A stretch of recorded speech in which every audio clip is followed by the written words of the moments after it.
Day one of Gen Con continues, and it's time for my annual talk with Dominic McDowall from Cubicle 7 Entertainment, baby. That's right. Good to see you as always. You too, Jeff. How's it going? Good. Excellent. Good. I know everything's going real well here because you got loads of people lined up. They're buying a variety of different products. So first off, let's start off by talking about Warhammer Fantasy Roleplay. You've got the core books out. The starter set is out, which I thought was phenomenal. I reviewed it recently. Oh, thank you. So when I actually mentioned that it's one of the finest starter sets that's out there right now. Oh, that's very kind. It is, but I mean... check cleared. We're all good. No, it really is. It really is. It's a really phenomenal product. Thank you. It's something that we started with the Lone Wolf Adventure game, really aiming for that very solid starter set product. So yes, it teaches you the game. Yes, you're playing as soon as possible after opening the box. It presents things in a very accessible way. Something that gives people as much of a for new role players. It gives them the help to get started. Gives them lots of advice and all the pre-generated characters, but ones that you can personalize easily with like a secret or something like that. Then once you played through that initial adventure, which is about 2 to 3 sessions, there's those adventure seeds and the full page adventure seeds that give you a huge amount of playable material. And then the Ubersreich book as well. That's what I was going to say. In my review, I had mentioned the Guide to Ubersreich. Yes. Is worth the price of admission right there because, off the top of my head, I think MSRP is like $24.99 on the starter set. $29.99. $29.99. Okay. But you get a 64-page guide. It's soft cover. It's not just paper like some of these starter set books are. And normally, if you were to purchase a 64-page book, it's about $25. Yeah, something like that.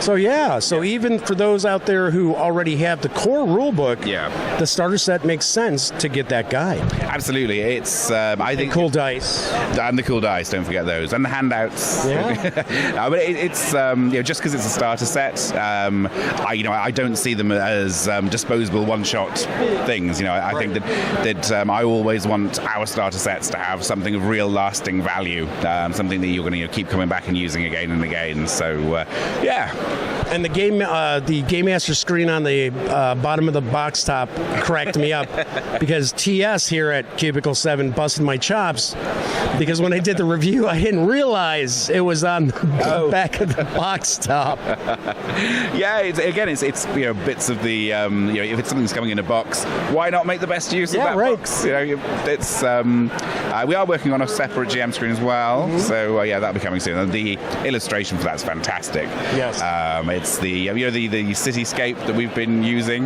Yes. Populated with loads of characters and stories and stuff. It's amazing. Yeah, really good. Yeah, Sam Manley did a wonderful job with it. Then we also have the latest adventure supplement. Almost made it here to Gen Con. It is going to be available very, very shortly, and that is Rough Nights and Hard Days. Yep. And once again, you guys based a game title on my life. I don't understand this. You're an inspiration to us all, Jeff. It's more like Rough Mornings. Rough mornings, rough nights. It's all rough. So, and I know Graham Davis has worked on that as well. Yeah, no, it's been fantastic working with Graham on Rough Nights and Hard Days and bringing some really well-loved scenarios from across the game's history and bringing them together and updating them for the new edition. And it's been great. Speaking of classic adventures, staying with Warhammer, let's talk a little bit about the upcoming Enemy Within campaign, because you have all new books coming out. You even have collector's edition. It's The Enemy Within is one of those campaigns that people just keep referring back to time and time again. It's one of the classics. So like Massive Nair, Lothotep. Yeah, absolutely. Right. Yeah. So when we were looking at what we were going to be doing for Warhammer Fantasy Roleplay, it just seemed obvious to me. Let's go back and let's re-examine The Enemy Within. Let's do take the opportunity to work with Graham to produce a director's cut. Mm-hmm. So it's been fantastic. Just digging into it and seeing what else we could do with it, finding ways that we can represent present some alternatives for how the plot. That's important too for people who had played it previously or have heard about it. Yep. This way, you know, you're going to be able to surprise the players and be like, that's not what happens. Yep, there's loads of things like that you can play nasty tricks on players who think they know it all. They don't. And of course, you know, it's such a rich campaign as well that we had a lot of material that just didn't have space for in the in the main. And also, you know, some people want to play the focus campaign, maybe wouldn't want all that extra stuff as a mandatory playthrough stuff. So each volume also has a companion as well, which adds loads of depth and lots of extra bits and weird and wonderful stuff. And you've changed up the finale of the campaign as well. So yes, parts 4 and 5 are all new. So no one's going to know exactly what's going to be happening. I can't give away. I know you can't say. We're doing those, and of course, one of the things that we did with the rulebook was the collector's edition as well, and it's something that I love. It's really sort of like trying to find out other ways that we can present some of the book in fancy ways. Sure. So it's the end of the day. Words are failing me. That's okay. It's crazy. I was telling a couple of folks that I was doing interviews with earlier today that when these doors opened, and I'm not one of these guys who comes walking into the hall when it first opens up. I'm not insane. So I wait about 20 minutes and I stroll in. I thought I was at Comic-Con. It was that loud. It's absolutely crazy here today. I was like, sweet. Yes, definitely. So let's stay with fantasy, and we'll talk about some Tolkien adventure action, because we have you had a brand new release here at the show for Adventures in Middle-earth. That's what TS told me. Is he lying? I don't know. Lonely Mountain Region Guide? It's really, that's right. It's quite funny. I thought I was wrong for a second. You're like, that's been out for like 3 months, Jeff. What are you, an idiot? What are you, an idiot over here? It's funny with the, I tend to be focused on the production and the getting it to the shipping sort of. Right. That tends to be, and then I got to pick things up at the other end as well. Sure. So I'm trying to think, well, which one is out now? So the, as you know, the Adventures in Middle-earth, we've been taking all the wonderful stuff that we'd made for the One Ring and making it available for people who want to play with the World's Favorite Role-Playing Game. Yes. I can say what it is. I'm under no legal obligation. I can say 5e. I can say that. I couldn't possibly comment. But I didn't say 5th edition. What? No, it's a mystery. That's right. It could be anything. Yes. So, get to go to Erebor. It's a fantastic book. Yeah. And then, let's stick with the Tolkien action here. You've got a new edition coming of the One Ring, and I have been informed that it will be backwards compatible with everything that's been released, which I think that's wonderful, because you're not making people rebuy everything. Absolutely. I mean, it's something that I always feel very strongly about. You know, I wouldn't sit right with me to have to double dip in their wallets. Definitely. No, it's not right, is it? I mean, it's like, we give the PDF for free because I wouldn't charge people for the same thing. It's in a digital file. They already bought the physical book. Yeah, absolutely. So yes, it was very important to do. I mean, sometimes I'm sure at some point in the future we will have a game and we'll be doing another edition of it, and it will just have to change more than that would make that. Right. I understand that. But where possible, I always try and make sure that everything is backwards compatible, or with a simple formula or something like that. Sure, right. Yeah. Easily convert it over. Yeah, absolutely. For the new edition of the One Ring, now I don't know if you remember the original plan for it. We were going to be doing, it was going to be a trilogy, and we were going to be doing the Errantries of the King was going to be part 2. No, I don't recall. That's going back a ways. Many rough days and many rough mornings. Yeah. In some ways, we're going back to that format. Now, at the time, the reception to the One Ring was fantastic. Yeah. And I think we thought that we would have an evolution of the rules that would be going into that second part and then that third part. as it happened, we just didn't have that much to change. Sure. So again, back to the thing, at the time, it didn't seem like we abandoned that really because it would be the same rules, pretty much the same rule set, right, time and time again, and again, it just didn't feel right to be, charging people for that sort of stuff. So here's a 200-page book, and we've got 10 new pages of material. Enjoy it. Exactly. That's just not fair. And there are some companies out there who do that. So. Yeah, but it's important. I'm a gamer first and foremost, and it would piss me off if I. So that's the guideline there. But so now, but of course, 8 years on, and after Adventures in Middle Earth as well, we've got some things we want to try. Francesco Nepatello and Marco Maggi, the game's designers, they had some little bits they'd like to.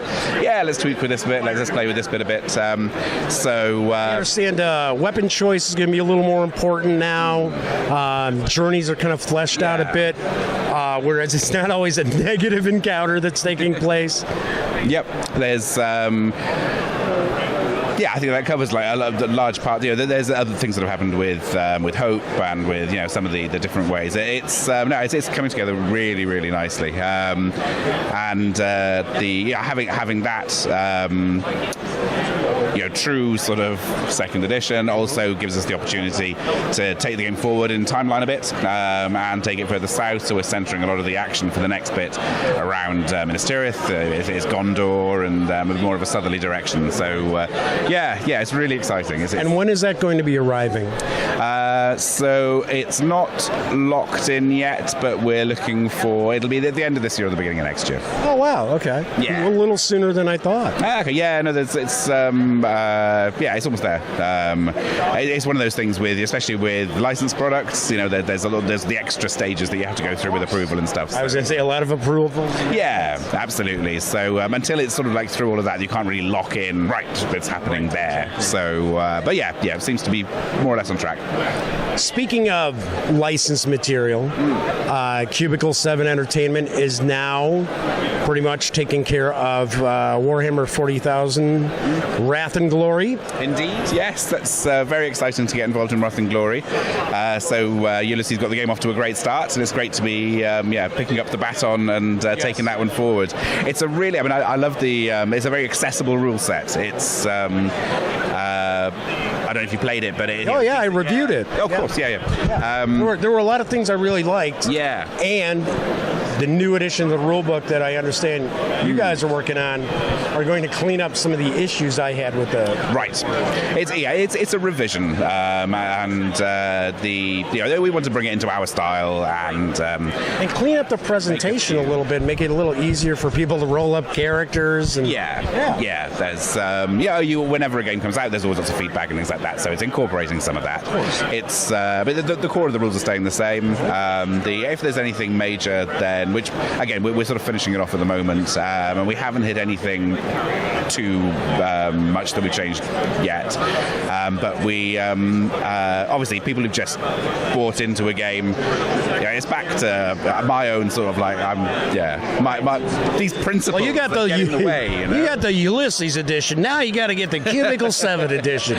Not at all. It's the same artwork on the book. It's a different logo. No, not at all. So if people have bought have the PDF through drive-through, then we'll be updating that file with the new one, so that they'll be getting that absolutely free. Obviously we can't replace hard copies, but what we will be doing is anything that's a substantive change or difference, we'll be making a free PDF of those differences, so that anybody who's got the hard copy already can just download that and they'll have everything. So wonderful. No, I just wanted it's you guys are so nice to everybody out there. Way too. I keep being told that. So you're being too nice. No, I didn't say too nice. No, there's no such thing. Well, I guess there is a thing called too nice, but not as far as role-playing game companies. It's fair, it's that's. You respect your customer. Oh God, yeah. I am one of the customers. Exactly, so right. Yeah, definitely. You've got to choose your principles and stick to them, haven't you? And for me, it's fair play is a huge one. So just like you and I talked, it was a few years ago, and there were some games that were maybe in the pipeline and that just didn't come to fruition. And you had told me, well, well, you know what? I only want to really work on properties I really like. And I was like, that is totally fair. Oh, it's true. And there's things that, I'm sure that there's things that I've passed up that would have been amazing. Oh, of course, sure. Right. But I don't know if I can't really put my heart and soul into it. And that's going to come across. I'm sure it will. I hope it does. Yeah, I hope it does. But no, I love everything we do. And yeah, it's... So do I. That's why every year I come over and chat with Tom. Anything else that we haven't covered? Maybe something that's on the horizon? This is a memory test. Could it be the Age of Sigmar role-playing game? That's right. There we go. See, and I remember we've discussed it. It's not like I'm going, what? What is that? I forgot that's on the horizon. Yeah, it's coming together so well. It's such an amazing setting. It's there's so much to it, and it's so imaginative as well. I think I'm trying to think of how I describe it in interviews. Often is like the mother of all creation myths. Mm-hmm. It's just such this epic scale, and all of the big universe-shaping things are happening right now. And there's such amazing with every new faction and every new release that comes out from Games Workshop. It's just fantastic. It just keeps getting better and better. It's epic fantasy. Yeah, it is definitely. like epic high fantasy. Whereas, because some folks might be wondering, well, if I'm already playing Warhammer Fantasy Roleplay, why would I do Age of Sigmar? Completely different. Yeah. Because you're more, I don't want to say heroic, but it has more of a traditional sort of fantasy hero. I'm the big hero in Age of Sigmar, as opposed to the characters are probably covered in shit in Warhammer Fantasy Roleplay. It's much more of like a classical feel to it. It's all those Greek and Roman god stories. It's you're wading around the place through all these monsters and creatures and stuff like that. Absolutely epic in scope. Fantastic. And when is that on the horizon? That should be March, April next year. Okay. Yeah. So we're working on the rulebook starter set. We'll definitely be doing some deluxe, lovely thing. Can I get holograms in something sooner or later? I want holograms on the covers of books. Okay. It's you insist. I have seen them on some books. Can't think any role-playing game books, but I have seen them on. I want to use all the cutting-edge 1980s technologies. That's my aim. We'll be doing loads of stuff. There's so much in the pipeline at the moment. It's just so exciting. Anything else that we've missed? No, I think we've probably covered pretty much. That's a lot of stuff. Yeah, there's a lot of stuff. There's obviously Doctor Who. We're working on a new rulebook at the moment. Okay. And the 12th Doctor source book should be coming out shortly, and there's an adventure book as well in the works. I enjoyed Jodie Whittaker's the new Doctor. I mean, I know people out there who were like, I want a girl. I enjoyed the episode. It was a really good series, I think some of it had a real old school feel to it as well. It really did. Yeah. There were moments where she was like channeling Tom Baker in my mind. I'm sure it was like no one else's idea, but I'm thinking, that's kind of like Tom Baker-ish. I'm always looking for Troughton in every performance. There we go. Yeah. Loads. So much stuff. I mean, we've recently relaunched the website. Yes, I know. That's been Cubicle7.games. Cubicle7games.com. Oh, that's it. That's right.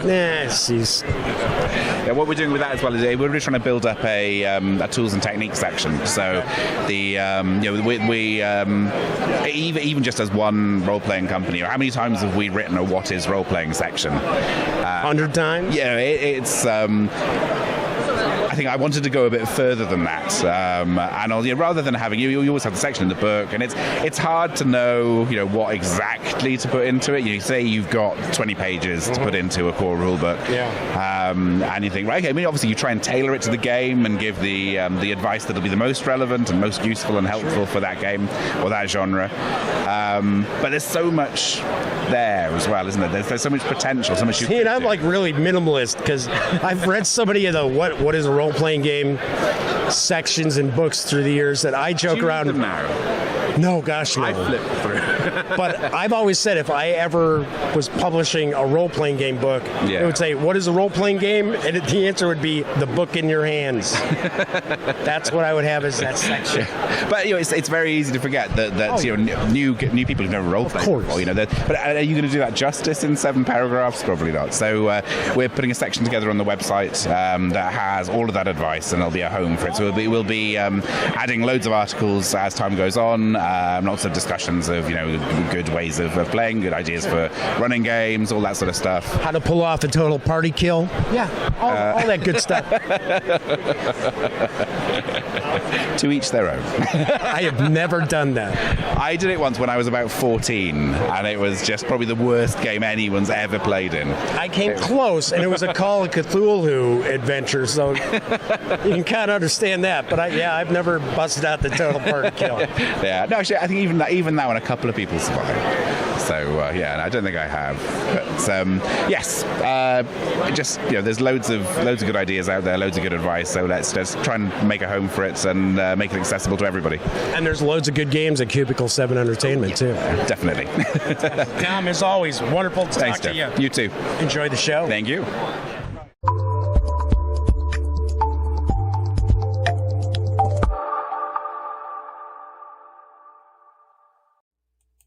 If you're ready for some more fun and you'd like to check out the latest episode of The Daily Dope, my live Monday through Friday show that airs at 7 p.m. Central right here on YouTube, click right here. And if you'd like to roll the dice and push your luck and see a randomly selected video from the channel, click right here. You pays your money, you takes your chances. Once again, I'm Jeff McAleer, and thank you for watching.